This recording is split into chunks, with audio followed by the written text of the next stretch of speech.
mais. Vamos ter cancha musical do Nick Ross, temos uma entrevista com a banda Serena, vamos conhecer no Artista da Semana o trabalho do Cristo, e agora é hora de a gente receber o primeiro convidado. O primeiro convidado é essa noite no programa Volume, ele é cantor e compositor. O seu timbre vocal, textos e texturas, eles trazem imediata referência a um dos maiores artistas da música brasileira. Raul Seixas partiu no ano do seu nascimento, para deixá-lo como fiel representante da sua obra. No tempo percorrido até aqui, o nosso convidado mostra que sua música vai além. Com um trabalho que surpreende pela qualidade musical e estética, ele impressiona por sua genialidade em buscar um novo, mantendo vivas suas influências, tornando uma nova voz cantante, pulsante, onde suas interpretações emocionantes e viscerais entregam alma e coração e conduzem o ouvinte a uma atmosfera única. Então, vamos receber com muito carinho no programa Volume Tony Gambel. Salve, salve, Tony Gambel. Seja muito bem-vindo. Muito obrigado, muito obrigado. Minha honra, minha honra. Honra toda nossa. Muito obrigado, Tony Gambel, por tua aparição aqui no programa Volume essa noite. A gente está feliz demais em poder trocar ideias contigo. Então a recíproca é verdadeira, pode acreditar. Eu quero, antes de tudo, mandar um abraço pro meu pai, que está assistindo lá de Anapu, no estado do Pará, pro meu filho, Ícaro, para minha esposa, Valdira, para toda a minha família lá de Montes Altos, para a turma que estiver assistindo e tudo mais. Eu estou aqui em Curitiba, né, no frio danado aqui, saí do extremo calor lá do Nordeste e vim aqui pro frio extremo. Mas tá tudo certo. É isso aí. Que maravilha. Tudo pela arte, né, Tony Gambel? Tudo pela arte. É isso mesmo. Agora, Tony Gambel, tu é mundialmente conhecido aí como o cara que tem a voz do Raul Seixas, as letras do Raul Seixas, os trejeitos do Raul Seixas. E a minha primeira pergunta para ti é o que veio primeiro na tua vida, Raul Seixas ou a música, ou ambos se conectaram no mesmo momento? Cara, na minha família, nem na parte materna nem paterna, não tem músico, não tem nenhum que tenha aptidão para música e também nenhuma propensão assim para o estilo de música que eu curto, né? Então eu sou o único músico da família e ainda de um gênero que não é o que a família tem o hábito de consumir, sabe? E, cara, meus pais se separaram em 96 e eu morava em Doliseu, no estado do Pará. E daí, minha mãe voltou para Montes Altos, Maranhão, que é a minha terra natal, que é onde eu vivo também hoje, eu e minha família e tudo mais. E meu pai me deixou morando com meus avós paternos, né, que eram os pais dele. E num desses momentos, cara, ali do final dos anos 90, mais ou menos, eu estava assistindo o vídeo show na hora do almoço e tal. Acho que o vídeo show era apresentado por Miguel Falabella, se eu não me engano, não sei se era André Marques, eu não me lembro bem, não. Mas sei que numa dessas apareceu o videoclipe da música Maluco Beleza. Sabe, já me chamou a atenção. O que me chamou a atenção, cara, na verdade, eu fui construir uma retórica para poder explicar isso depois, foi a familiaridade que eu tive, sabe, porque eu achei a voz do Raul muito familiar. Depois que eu fui ouvir o trabalho e tudo mais, eu percebi que aquelas expressões eram muito parecidas com meus tios, com os irmãos do meu pai, tipo, mas não é bem verdade, é mesmo, sabe, essas coisas. Então era muito parecido. Então eu tive essa identificação assim, sabe? E eu já fui ouvir o Raul mesmo, assim, já em 2002. 2002 eu fui ouvir. E quando eu comecei a ouvir o Raul, as pessoas, alguns amigos, já diziam que a minha voz era parecida com a voz do Raul, sabe? Até a tessitura vocal, o jeito de falar e tudo mais. Então foi uma conexão mesmo que acho que de vidas ancestrais. Maravilha. E tu trouxe para ti essa parada aí de interpretar as músicas do Raul. Tu começou cantando músicas do Raul? Como é que foi? Cara, tudo que eu aprendi de ruim e de bom foi foi através do Raul. Hoje eu consegui separar bem essas situações. Eu fui morar em Tailândia, no estado do Pará, em 2003, já um ano depois de começar a escutar Raul, sabe? E lá, cara, eu namorei com uma menina chamada Alessandra. Eu estudava num colégio chamado Gabriel Lage da Silva. E essa menina, a mãe dela representava uma editora, que eu não me lembro o nome da editora, mas eu lembro da coletânea. Era chamada de Gente do Século, a revista. E nessa revista, só seria publicado a biografia dessas pessoas depois que elas morressem, né? No caso, como já tinha morrido o Ayrton Senna, então tinha a biografia do Ayrton Senna, tinha a biografia do Luiz Gonzaga e tinha também a biografia do Raul Seixas, né? Aí tinha outras pessoas lá que estavam esperando morrer para poder publicar a biografia, que era no caso do Roberto Carlos, a Xuxa e o Pelé, sabe? Mas aí ela tinha uma revistinha do Raul, e eu não conhecia nada do Raul. Naquele tempo, o acesso a qualquer coisa assim, dos ídolos da gente, era a maior dificuldade, cara. Até as histórias que a gente ouvia assim, das outras pessoas eram meio fantasiosas, sabe? Tipo, o Raul escrevia com as duas mãos enquanto atendia o telefone, escrevia uma carta com sentido e a outra com o outro enquanto falava no telefone. Essas coisas assim, meio mirabolantes, sabe? E daí, cara, eu peguei ela me emprestou esse livro para ler. Eu li o livro numa sentada, cara, assim, coisa de 2 dias, assim, engoli o livro. E ali tinha umas referências do Raul, começou a fumar quando era criança, com 11 anos de idade já bebia, repetiu tantas vezes, se eu não me engano, foi o 4º ano, alguma coisa assim. Eu fiquei pensando, porra, eu tô no lugar errado, pô. E aí eu fui contaminado por aquilo, cara. Eu comecei a beber, comecei a fumar, mas aí também eu fui e me empenhei em pegar as coisas boas, né, as boas referências. Então, eu percebi que o Raul era um cara que lia muito, que, sabe, que entendia muito bem de filosofia e de outras coisas. Então, além de ter pegado esses aspectos que eu considero hoje negativo, eu também peguei esses aspectos positivos, né? E hoje eu selecionei tudo isso daí, eu deixei ele beber, deixei ele fumar, e fiquei só com aquilo que eu considero de positivo, sabe? Que maravilha, Tony Galvão. Então, até agora foram 4 álbuns lançados, é isso, da tua carreira autoral? Não, 3. O primeiro álbum, cara, o primeiro álbum é um projeto chamado Tony e os Novos Raús. Esse projeto não foi idealizado por mim porque assim, quando você compõe, quando você que é compositor, quem for compositor sabe bem do que eu estou falando, você faz a música. Dentro do seu imaginário como compositor, já tem também assim, algumas premissas de arranjo, de estrutura e tudo mais. Você faz imaginando aquilo dali, sabe? Então, com essa banda, que era o Fábio Elias na guitarra, o Rogério Franzini na batera e tinha o Marcão no baixo, o único que conseguiu assim, conceber aquilo que eu tinha idealizado foi o baixista, né? Que inclusive é o que está comigo hoje, sabe? E aí, cara, eu fiz esse projeto aqui em 2023, agosto de 2023. Aí eu fiz essa parada, quando eu voltei para casa, eu falei, não vou fazer mais isso não, cara, eu não tô gostando desse trabalho não tá do meu jeito e tal.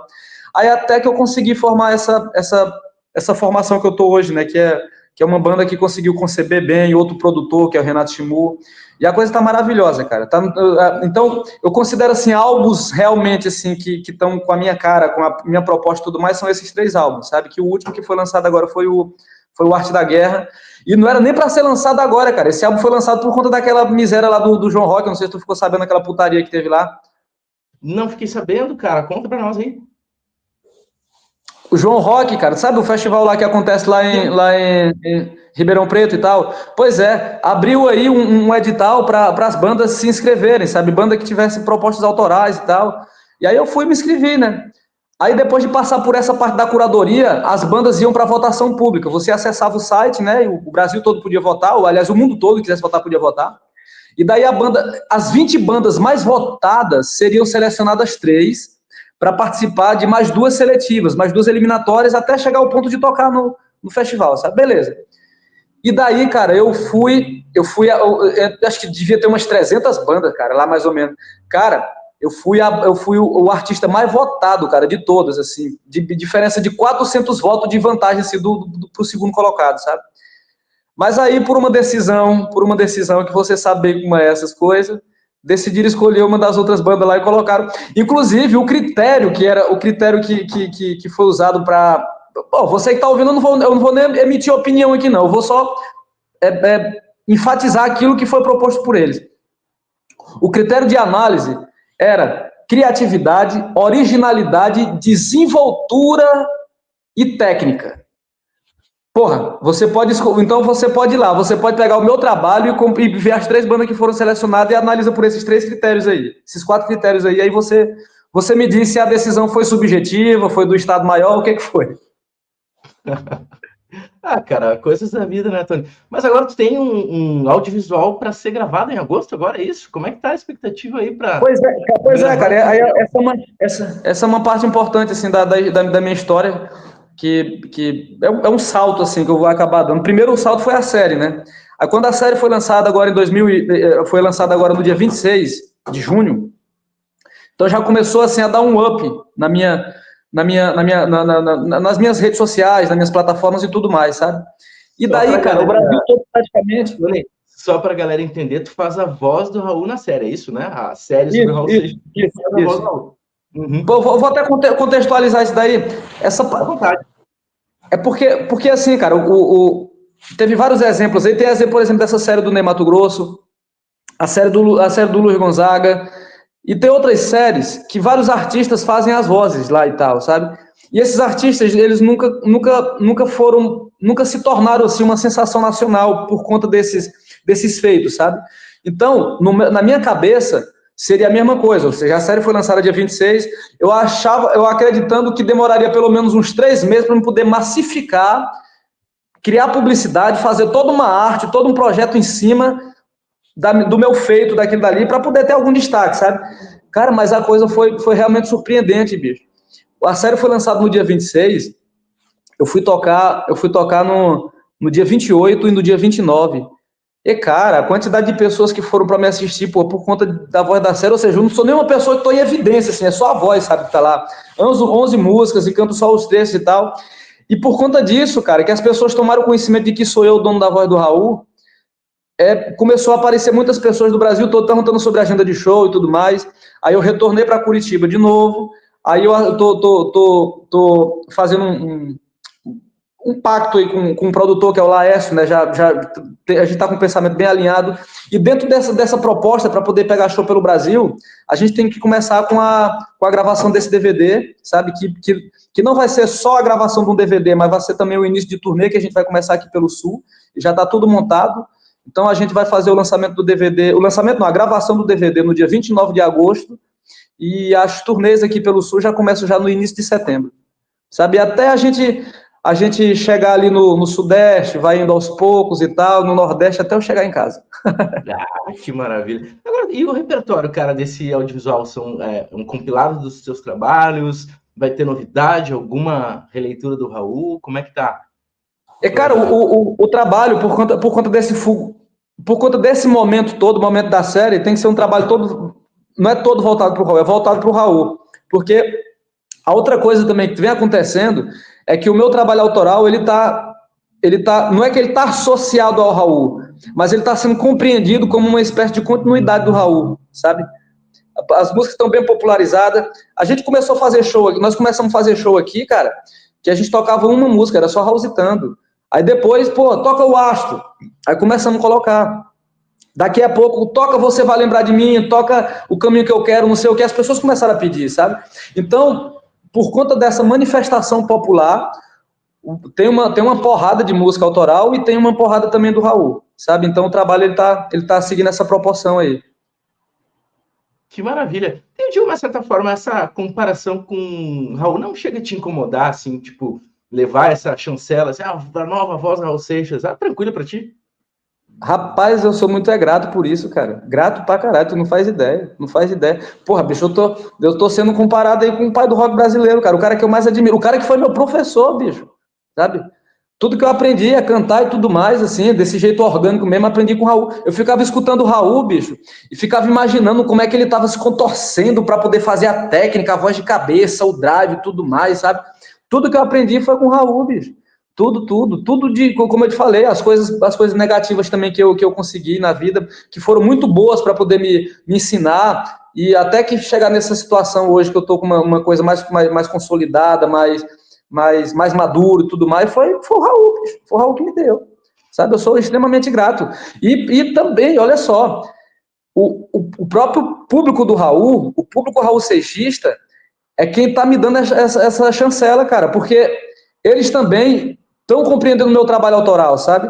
E o mais interessante de tudo é que eles não estão dizendo que eu estou carregando o bastão, que o Raul me passou o bastão.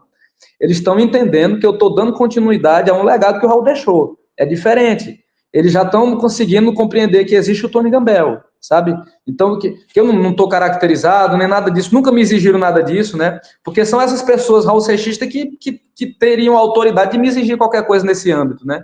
E são eles justamente que estão me dando esse aval.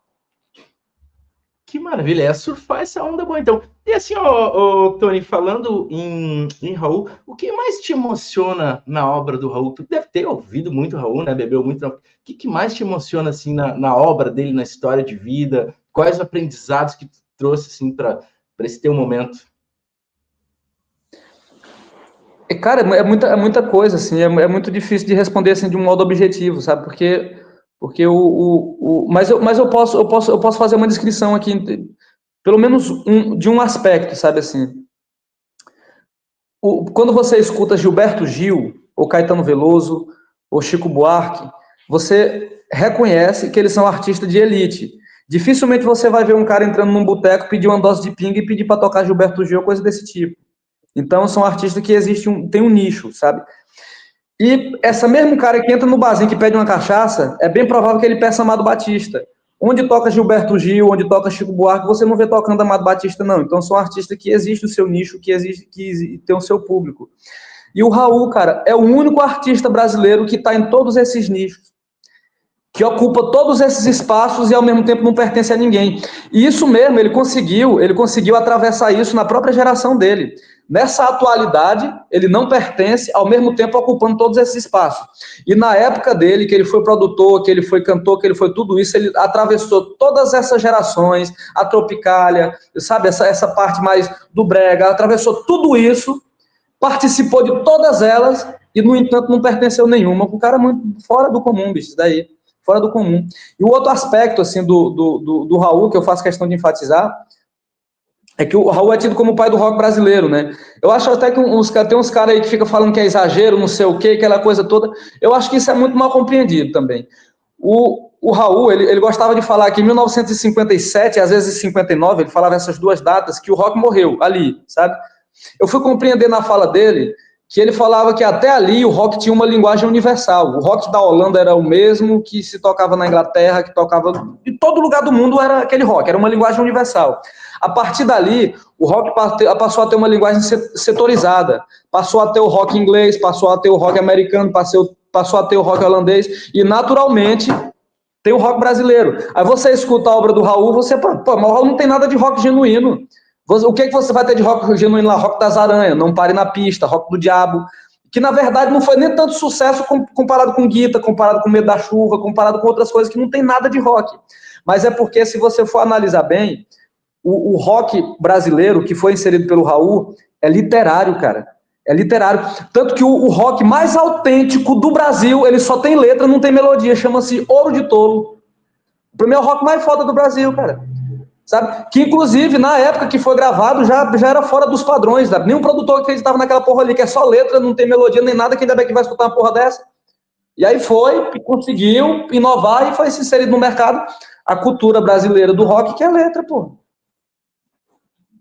É verdade, né, Tony? Agora, Tony, com essa carreira conturbada que o Raul Seixas teve, né? Se tu pudesse voltar no tempo, em qualquer momento da história do Raul, e, cara, falar alguma coisa para ele, cara, o que tu diria pro Raul, cara? Se pudesse voltar no tempo lá e dizer, ô Raul, tal coisa, o que seria e por quê?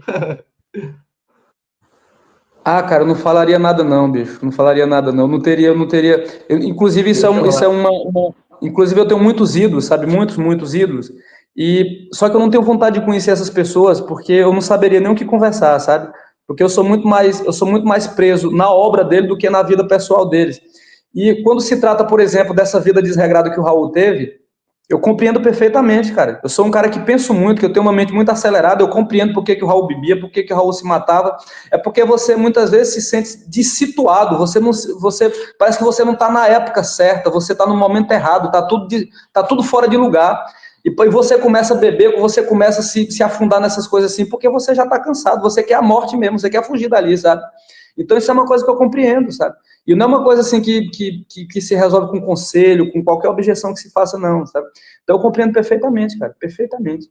Alguns conseguiram se livrar, como é o caso do Zé Ramalho, né? Que o Zé Ramalho também tinha uma vida meio nesse mesmo aspecto do Raul aí e tal, né? Conseguiu sair. Já o Raul é um caso de excepcionalidade, sabe?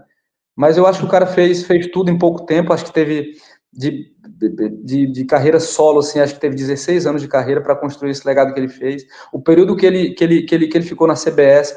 Rapaz, esse cara teve uma vida intensa da porra, cara, pelo pouco de tempo que ele viveu, cara. A quantidade de coisas que esse cara fez. Esses dias eu tava fazendo um resgate das músicas que ele gravou na época da CBS. Cara, o cara foi responsável pelo sucesso de Baltazar, pelo sucesso da Diana, pelo sucesso de Pedro Paulo, pelo sucesso do Gerry Adriane. O cara foi responsável pela carreira de muita gente, bicho. E nem ele mesmo se dava conta disso. O cara era tão genial que desdenhava da própria genialidade dele.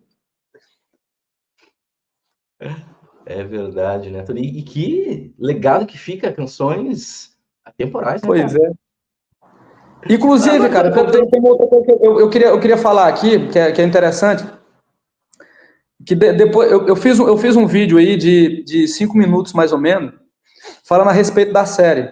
Depois que eu fiz esse vídeo, a enxurrada de gente que veio me falar que assistiu a série por causa de mim, por causa do spoiler que eu dei, e que concordaram comigo, não teve uma pessoa que teve um pensamento contrário ao que eu emiti lá, é fora do comum.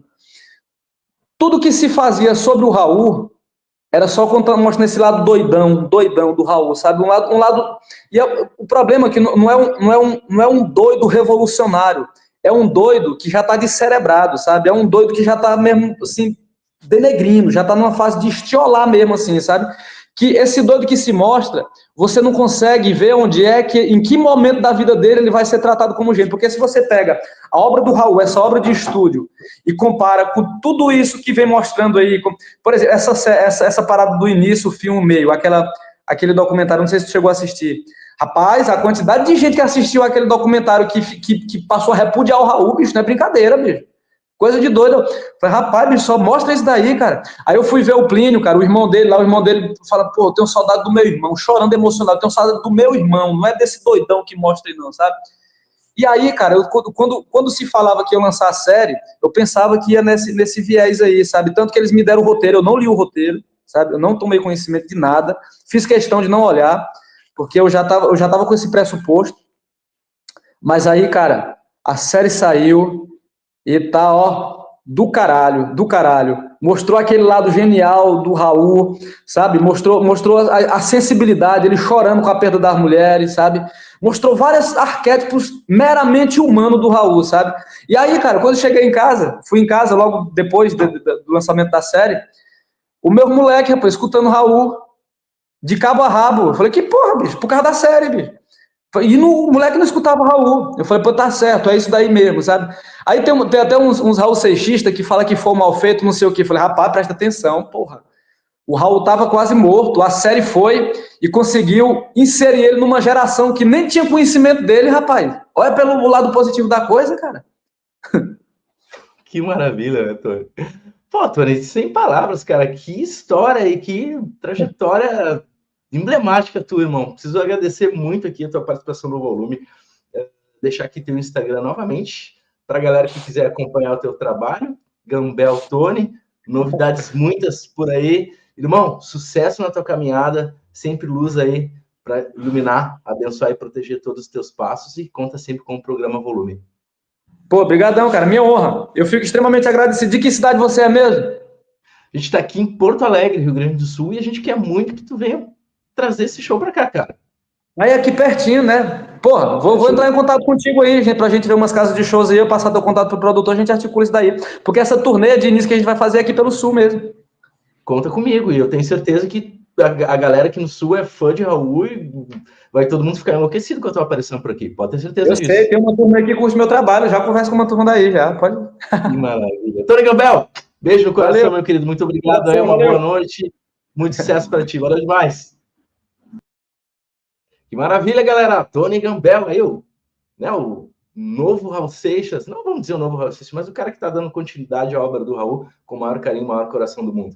Mas dando continuidade ao programa Volume, agora é hora de eu te perguntar, se tu está assistindo agora por um acaso, já fez a tua inscrição, mas agora para que tu não esqueça, né? Então a gente está no facebook.com/programa Volume RS, no youtube.com/programa Volume, no Instagram bem fácil também, tu encontra Programa Volume, faz agora a tua inscrição. Tá no YouTube, clica no sininho para receber as notificações, deixa um comentário, compartilha, traz seus amigos para curtir com a gente aqui o programa Volume, certo?